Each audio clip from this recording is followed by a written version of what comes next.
মৃত্যুর পর যখন পৃথিবীর সকল দরজা আপনার জন্য বন্ধ হয়ে যাবে, তখনও এই আমলগুলোর মাধ্যমে আল্লাহর রহমতে আপনার জন্য জান্নাতের দরজা খোলা থাকবে। জানতে চান আমলগুলো কি? কয়েকটা ছোট আমলের মাধ্যমে আপনি হয়ে উঠতে পারেন আল্লাহর প্রিয় বান্দা।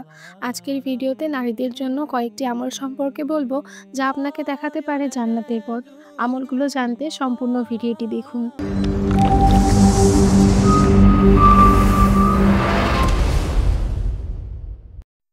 আসসালামু আলাইকুম ওয়া রাহমাতুল্লাহি ওয়া বারাকাতুহু। আশা করি আল্লাহর রহমতে সবাই ভালো আছেন।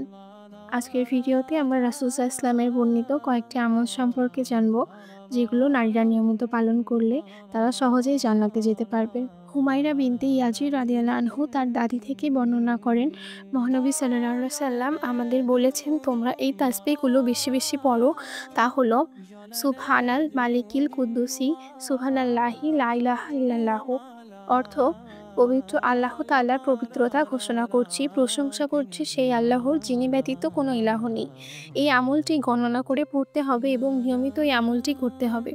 রাসূল সাল্লাল্লাহু আলাইহি ওয়াসাল্লাম বলেন, জিকিরগুলো করো এবং আঙুলে গণনা করে পড়ো, কেননা কিয়ামতের দিন এগুলো জিজ্ঞাসা করা হবে। আল্লাহর জিকির থেকে দূরে থাকলে তার রহমত থেকেই বঞ্চিত থাকবে। সূত্র আবু দাউদ, হাদিস নাম্বার 1501। হযরত আব্দুল্লাহ ইবনে মাসউদ রাদিয়াল্লাহু আনহু বলেন, একবার মহানবী সাল্লাল্লাহু আলাইহি ওয়াসাল্লাম নারীদের সম্বোধন করে ইরশাদ করেন, তোমরা বেশি বেশি দান সদকা করো। যদি তোমাদের অলংকার আদি থেকে হয় তবুও দান সদকা করো। কারণ রাসূল সাল্লাল্লাহু আলাইহি ওয়াসাল্লাম দেখেছেন জাহান্নামীদের মধ্যে নারীদের সংখ্যাই বেশি। এই কথা শুনে একজন মহিলা জিজ্ঞাসা করলেন, নারীদের সংখ্যা বেশি হওয়ার কারণ কি? জবাবে রাসূল সাল্লাল্লাহু আলাইহি ওয়াসাল্লাম বললেন, কারণ কথায় কথায় তোমরা অভিশাপ দাও এবং স্বামীদের অবাধ্য হও। সূত্র মুসনাদে আহমদ, হাদিস নাও 4036। হযরত আয়েশা রাদিয়াল্লাহু আনহা থেকে বর্ণিত, একবার তিনি রাসূল সাল্লাল্লাহু আলাইহি ওয়াসাল্লামকে জিজ্ঞাসা করেন, ইয়া রাসূলুল্লাহ, আমরা জানি জিহাদ সর্বশ্রেষ্ঠ আমল, তবুও কেন আমাদের জিহাদে যাওয়ার অনুমতি দেওয়া হয় না? জবাবে মহানবী সাল্লাল্লাহু আলাইহি ওয়াসাল্লাম বলেন, তোমাদের জন্য তার চেয়েও উত্তম আমল হলো মাকবুল হজ, অর্থাৎ যে হজ সব ধরনের ত্রুটি ও গুনাহ থেকে মুক্ত। সূত্র বুখারী শরীফ, হাদিস নাম্বার 2743।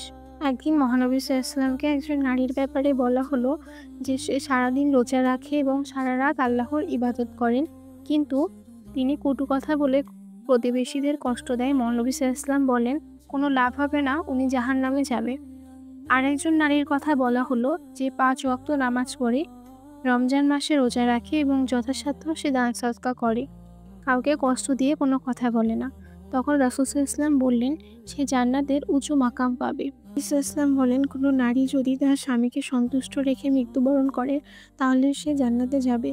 সূত্র তিরমিজি শরীফ, হাদিস নাও 1161। হযরত আবু হুরায়রা রাদিয়াল্লাহু আনহু বর্ণনা করেন, মহানবী সাল্লাল্লাহু আলাইহি ওয়াসাল্লাম ইরশাদ করেছেন, নারী যদি 5 ওয়াক্ত নামাজ পড়েন এবং রমজান মাসে রোজা রাখেন, সতীত্ব রক্ষা করেন, স্বামীর আনুগত্য করেন, তাহলে কিয়ামতের দিন সে জান্নাতের 8টি দরজার যে কোনো একটি দিয়ে প্রবেশ করতে পারবেন, অর্থাৎ জান্নাতের 8টি দরজাই তার জন্য খোলা থাকবে।